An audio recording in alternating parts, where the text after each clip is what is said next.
Welcome to the Women of Hope Summer Conversation Series. I'm so glad you're here. My conversation today is with Abbey Robertson, a member of our Hope community, and Abbey is going to share with you her story of adopting her two girls. This story will come to you in two parts, and so today is part one, and we are going to hear from Abbey about all of the God coincidences that happened that got her to the point of adopting her girls, Grace and Abigail. And then in part two, which will drop later this week, you'll hear about life since she has brought the girls home. So sit back and relax or do whatever you need to do around the house while you listen in. We're so glad that you're joining us today. Enjoy. All right. Well, hi, Abbey. How are you? I'm good. How are you doing today? I'm doing so well. Thank you so much for joining me today. I'm excited to have you on this series. We're doing this series. We're calling it a summer conversation series at Hope for women. And really it's based on the idea that each one of us has been made by God to matter in a way that no one else does. And so we're talking to some women and a few men and just trying to hear people's stories, because knowing that there are people in our community, we have many things in common. We're all unique individuals, but we have many things in common. And knowing that there are women who have gone outside of their comfort zone to fill the call that God has for them. Those are the stories we're wanting to tell, and you certainly fit the bill. So I'm so glad you're joining today. Well, thanks. I'm kind of excited to share the story. Absolutely. Will you just tell everyone a little bit, just tell everyone a little bit of background about yourself? My name is Abbey Robertson, and I'm an Iowa native. I had never even been on an airplane until college. And then I got a travel bug after that. So I love to travel the world, which may or may not have led me to my journey with my children. But I currently live in West Des Moines. I made my way back to Iowa because family is so important to my family and to me.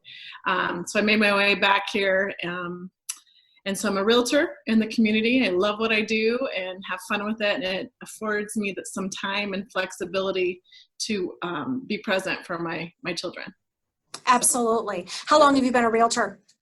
I've been a realtor for 9 years. Okay. So I've been through very different markets, and it's awesome. It's a joy. I mean, there's nothing better than the excitement of people finding their dream home on that closing day. And it's a privilege, really, to be involved in all of that.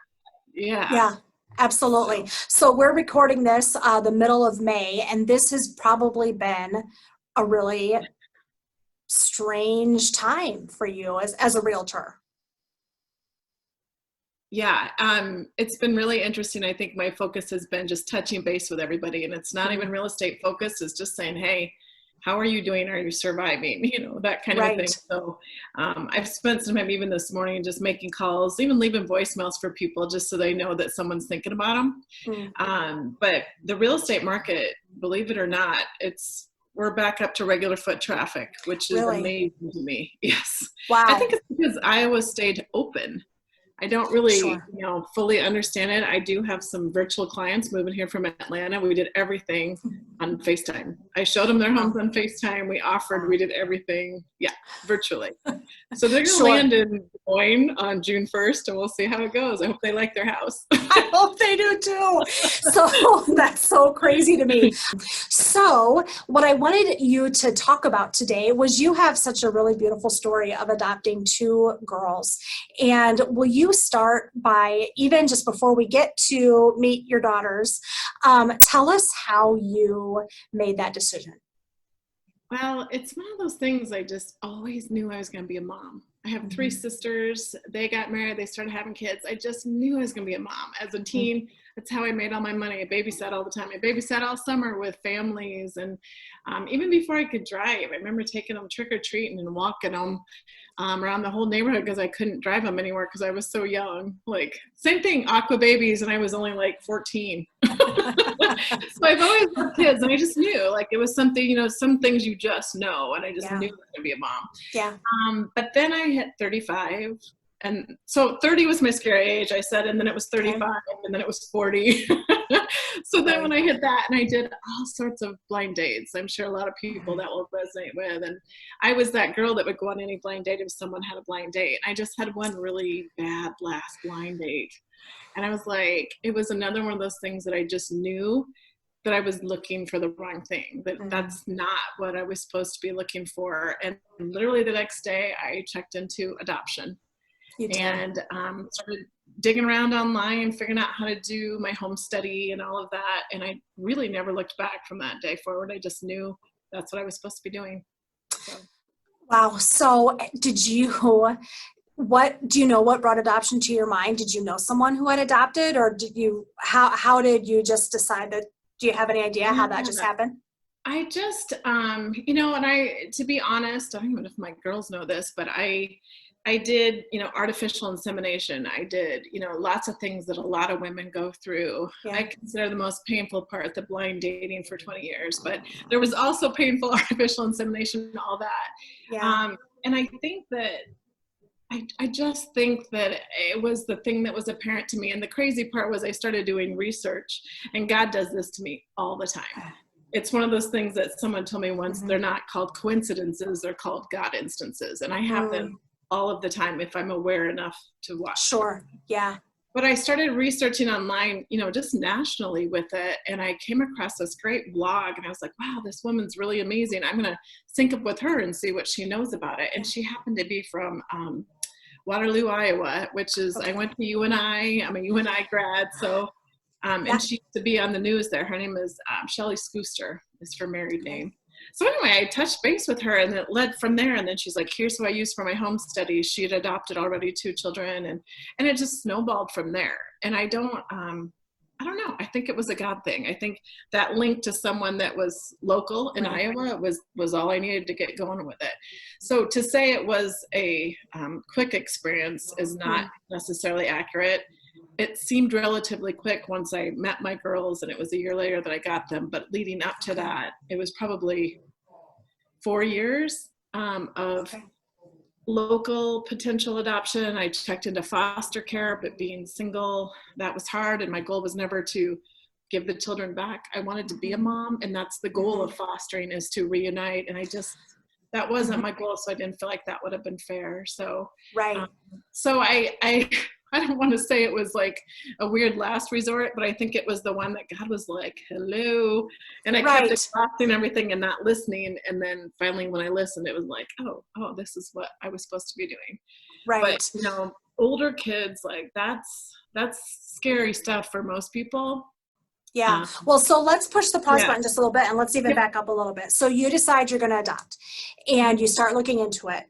And, I guess, what was the road that led you, because we haven't even gotten into where you adopted your girls from or any of that. So do you want to kind of take us a little bit from when you decided this is what I'm going to do, and you started going down that path?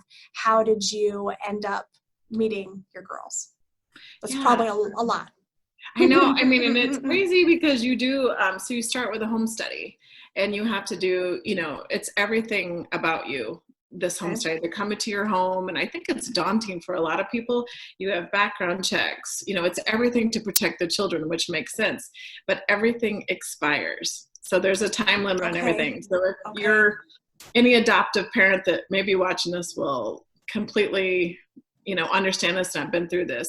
And so it expires, sometimes a year or 2 years, depending on what it is. You're fingerprinted, you're doing all these things, you're sending money to different adoption agencies, hoping that they're going to pick yours and put it in front of a mother. And so I was doing local adoption first, and there was this company in Utah, this adoption agency, and I really hit it off with one of the gals there. And so she even at one point said, hey, I put yours on top, that my home study. And I was like, okay, here we go. And I did an interview with a mom, and I just, it never felt right. Same thing with the artificial insemination. It just didn't feel right, but it felt like, well, I gotta say, I tried it, So I kind of in my heart knew those things wouldn't be happening, even though I did all those things. So in the very beginning, what I try and tell myself a lot of times, and I try and have mantras on certain years of my life of what it's going on. And one of them is faith-based over fear-based decisions. So my fear-based decision, which seems weird because I was really putting myself out there, was financially and time-wise, they've said international adoption takes longer, costs more. So right out of the gate, I was like, well, I'm not doing that. Yeah. No, I'm not even going to mess with that. Yeah, I can't do that. Right. And that's where I circled back around and ended up at. So I tried these other things, and I tried these paths, and even though they didn't feel like they were going to ever work at the time, or it just didn't feel right. And then I had to renew my home study. So she had to come back. I'd actually even moved to a different house by that time because I'm a realtor. But, so then it was one of those things where I remember right where we were sitting, right over here, and she said, have we talked about international adoption? And I said, yeah, you mentioned it at the beginning, but you mentioned all the risk and all that. And she's like, well, in some of these developing countries, it's super risky, and you could spend all the money and you'll be out the money and it may never happen. And I was like, okay. Oh, well, then no. Right. Yeah. Duh. Right. Yeah. So I did. I just made that decision right then and there. And then crazy enough, again, another God thing to me, the country that she presented to me was the Central African Republic, and relatively new from an adoption standpoint. So there was the risk in that, but that was also sometimes if the adoptions get going too much, the country will just say time out, time out. So it's kind of good to be on the front end of it with some of the developing countries. So she talked to me about the risk, the money, and I felt like at that point, I was like, I'm all in. It was, again, it was one of those God things where I'm like, it's it. And so the orphanage director is a gentleman from Marshalltown, Iowa. So this is a man, and it's so funny because like we got to talking, and because we're about similar age, and he has his own family, and he's got kids that are 15, 16, 2 boys, and he does this all out of the graciousness of his heart. He runs this whole thing. It's not international. It's not a lot of like the agencies that you hear about. It's just this guy in Marshalltown, and so kind of stepping back to where I started talking about him. And so apparently Carla, my home study gal, let him know that there was some interest from me. I had never met him, and boom, he sends me an email with the kids' profiles. And she was like, whoa, we shouldn't have done that. That's too much for you to handle. And then I don't even know if my girls know this either, but in those profiles, Abigail, my youngest, was the first profile I saw. And I was like, name thing's kind of weird, could be weird. I'm an Abby, she's an Abigail. But I think I'm gonna go with it. And then they said, she does have a sister. I didn't even have Grace, my other daughter's profile, because I had said to them, I think maybe one around age 8. That'd be manageable. Because you're still thinking it's kind of up to you, right? Yeah. Totally. Oh, yeah. That's cool, right? I should have known by then. So he sent those, and I just, that day after I met with her to talk about it, I said, this is it. And, they actually even said to me, they're not close, so you wouldn't have to adopt them both. And I was like, I have 3 sisters I get. We're doing both, Right. And so it was never even a decision on that. It was just automatic. So how old were the girls then when you began the process? They were 9 and 12. Okay. When we began the process. Right. But I thought they were 8 and 10, I think, is what I was told, maybe. Okay. Yeah. So then we get there, and we can't really communicate, but we're using translators, and that's when I found out that they were older. So when they arrived here, they were 10 and 13. Okay. So, yeah. Yep. But I treated them like they were like 5. Sure. Because I was a new mom. Right. Yes. Yeah. Well. So you decided to go for it, and then it took about a year, it sounds like, for everything to get worked out. Yeah, and this Carter Strand that lives in Marshalltown and runs the orphanage, that's another thing that I think is really unique to our story, is that he runs the orphanage, and then there's a Papa Samuel, that the girls know as the director of the orphanage, and Okay. that's it. I mean, there's the two of them, and I have a direct line to Samuel. We were calling him when the girls got here so they could tell him they were okay, and I mean, it's very interesting in that respect. But oh no, I can't remember what you asked me. We were just talking about, you met them. It took about a year from the time when you decided to when you were able to go get them, right? Yeah. So another God thing, this was March of 16. Okay. March of 16, that I got this information. My first photo of them together was sent to me on Easter Sunday, in April of 16. And then Carter came and interviewed me. He meets with all the parents, and it's a faith-based organization for him. And it's not like Baptist or Lutheran, but it's faith-based. Sure. And so that he interviews all the parents, and if they don't have a Christian faith, even if they're amazing people, he can't do it because they're his children and they're God's children, and he wants that for them. Where was I going with that? Goodness, I'm all over the board. That's all right. So you met with Carter on Easter. You met with Carter on Easter. Okay. Yep. Okay. So Easter, and then Carter says, "Hey," he comes to meet me at my work at my real estate office, and he said, "We're going in July," and I was like, "Oh wow, okay, yeah, I'm going. I'm on board." And so then we had that May, June, July. So I was getting everything revamped and ready to go at that time, so that my dossier would be ready. But bad things were happening in that country. So Central African Republic is very volatile. And at that time, they were coming out of a pretty heavy civil war, and there were still some trickle effects of that. So I Googled it right before I decided to leave. And I had my sister, Lydia, my younger sister, one of my two younger sisters, go with me because I didn't really want to go alone. There were 12 people going. So there were more, but I didn't know anybody. Right. Yeah. And there was a film crew out of Michigan, their fiance team, and they're a company called Here Is Why, and they did it out of the goodness of their heart. They paid for it, they took the time, and they made a documentary. And that's what you can see if you go to the jonathans.house.org website, is the film that they made while we were there.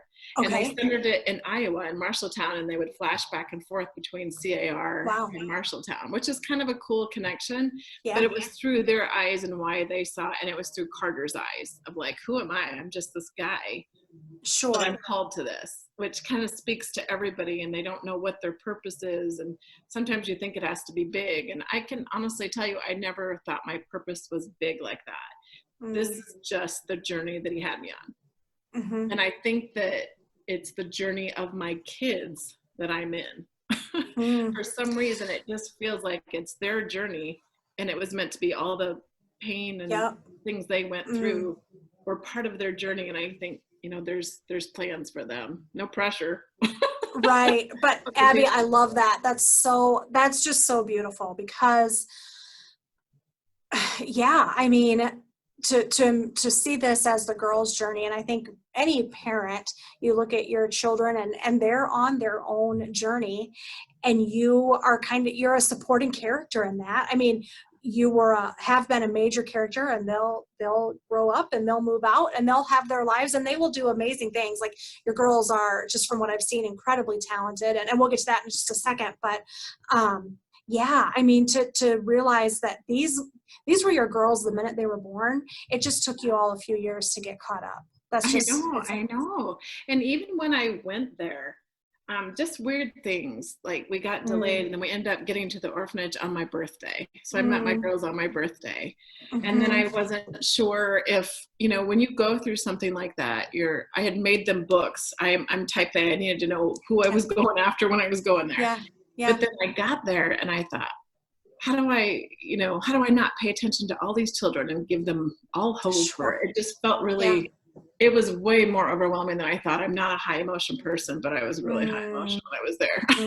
It was kind of awesome to me, but I just kept thinking, I need it to be a natural connection. And I was so praying for that when I was there. And it happened the day before I left. But up until then, like, they didn't know. I didn't know if I was going to even share it with them or if I was connecting with other kids. But it was the day before I left. And then it just, again, God lined it up. It was my sister and I've got a picture. Someone walked by and took a picture. We're sitting on the front steps of the orphanage. My girls don't, my older one was with the older kids. My younger one was with the younger kids. They never played together. They were never together. Wow. And so it was my sister and I and my two girls on the steps, and that's it. And I knew, and they were trying to ask, and my sister speaks French, and French is the country language. And so they could sort of understand her, but Sango is their language. So we were trying to, my sister Lydia's like, I think they're asking if we're going to be their moms. I'm like, I don't know. I think we need a translator for this. Like, wait, don't say anything, Yeah. So we didn't know what they were asking. And then I asked the director, Papa Samuel, I said, may I tell the children tonight? And so he agreed, yes. But there were big meetings. We were all leaving the next morning.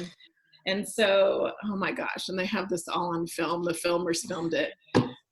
So we decide, we sit on the couch and we're all praying for our journey back home. So all the children are crying, wailing, bawling, and they send them up to bed. And I'm like, oh my gosh, this is the worst time ever to do this. And then he brings my two girls down. So they're standing, crying at the steps. I don't know what I've since talked to them about it. I thought they were in trouble. Oh. I know. So then he brings them down and, how do you tell kids something like that? And what's their perception of, they have no perception of what it would be like here. They don't have TV. They don't have, any of those things. Right.